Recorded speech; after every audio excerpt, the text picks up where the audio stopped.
আজি ক্লাছত ষ্টুডেন্টছৰ এটা খুব ইণ্টাৰেষ্টিং কুৱেশ্যনছ যি নহওক তাৰ মাইণ্ডত যিটো কুৱেশ্যনটো আহিছে কুৱেশ্যন হৈছে কি ছাৰ আমি জানো পাইৰ ভেলু এপ্ৰক্সিমেট ভেলু 22/7 ছাৰ আমি এইখিনিও জানো পাই ভেলু কি হয় সাৰ্কামফাৰেন্স আৰু ডায়ামিটাৰৰ ৰেচিঅ' এটা আৰু যিটো ৰেচিঅ' ইৰেশ্যনেল নাম্বাৰ হয় কিন্তু যেতিয়া আমি সাৰ্কামফাৰেন্স কম ডিভাইডেড বাই ডায়ামিটাৰ কম অসমীয়াত সাৰ্কামফাৰেন্স মানে পৰিধি ডায়ামিটাৰ মানে ব্যাস তো পৰিধি বাই ব্যাস কৰিম দুটাটো লেংথে ছাৰ গতিকে ভেলুটো আমাৰ ৰেচনেল হ'ব লাগছিল p/q ফৰ্মটো পাইয়ে আছে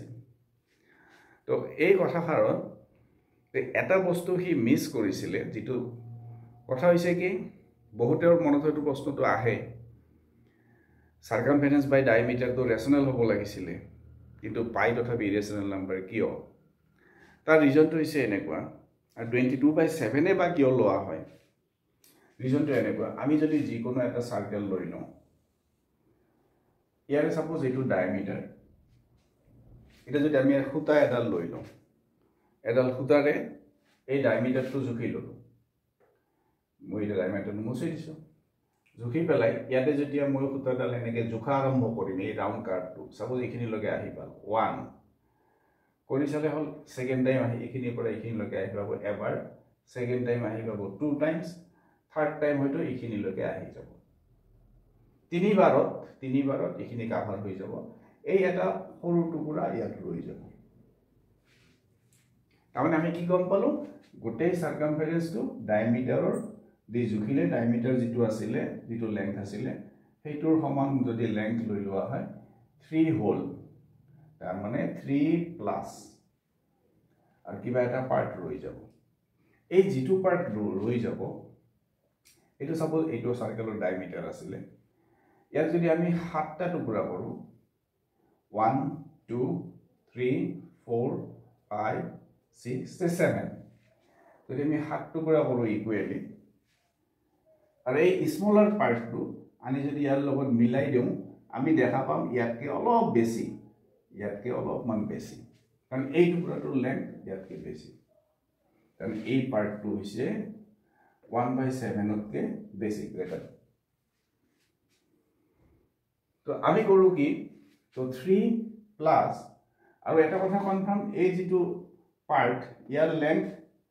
কেতিয়াও জুখা নাযাব বহুতে ক'ব পাৰে স্যাৰ এইখিনি আছে স্কেলাৰি আমি পুৰা এনেকৈ মিলাই জুখিলো প্ৰেক্টিক্যালি চালে দেখা যাব যে মিলি গৈছে কিন্তু ম্যাথমেটিক্যালি নট পসিবল কাৰণ এটো ইৰেচনেল নাম্বাৰ এনসাৰটো তাতে সোমাই আছে কিয় সাৰ্কামফাৰেন্স সাৰ্কেলৰ সাৰ্কামফাৰেন্স এক্স্যাক্টলি জুখা নাযায় এই সৰু টুকুৰাটো যে আছে এটো ইৰেচনেল নাম্বাৰ হ'ব তেতিয়া আমি লওঁ 3 প্লাস 1/7 যদিও এইখিনি বস্তু 1/7 তকে বেছি এই এইখিনিতকে ইয়াৰ লেংথ বেছি তো আমি 1/7 এপ্ৰক্সিমেট লৈ ললে ইয়াৰ ভ্যালু আহি যায় 22/7 তো এই যোনটো টুকুৰা ইয়াতে ৰৈ গৈছিল বাছি গৈছিল তাৰ ভ্যালুত আমি কম্প্ৰমাইজ কৰিছো তাৰ ভ্যালু আমি কিমান কৈছো 1/7 whereas it is greater than 1/7 এই লেংথটো 1/7 তকে বেছি তাৰমানে পাই যদি আমি 22/7 বুলি এপ্ৰক্সিমেট কৰো পাইৰ এক্সাক্ট ভ্যালু 22/7 তকে গ্ৰেটাৰ হ'ব যেটো এক্সাক্ট ভ্যালু 22/7 তকে বেছি হ'ব এইটো স্যাৰ কিয় জুখা না যায় হেতু বুজিছিলে এটো ৰিজন হৈছে কি মই যদি এটা স্কয়াৰ লৈ লওঁ অসমীয়াতে বৰ্গ বুলি কয় ধৰিলো 1 1 1 1 এই যেটো ডায়াগোনাল হ'ব পাইথাগোৰাছ থিওৰেম দি চালে এটো কি হ'ব ৰুট এই ডায়াগোনালটো যে আছে এই ডায়াগোনালৰ লেংথ কৰ্ণ বুলি কয় অসমীয়াত ইয়াৰ লেংথ এক্সাক্ট মেজাৰ কৰা না যাব সম্ভৱে নহয় কাৰণ কি ইয়াৰ লেংথ কিমান আহে ৰুটটো আহে আৰু ৰুটটো অসমীয়াত অপৰিমেয় বুলি কয় ইংৰাজীত ইৰেচনেল নাম্বাৰ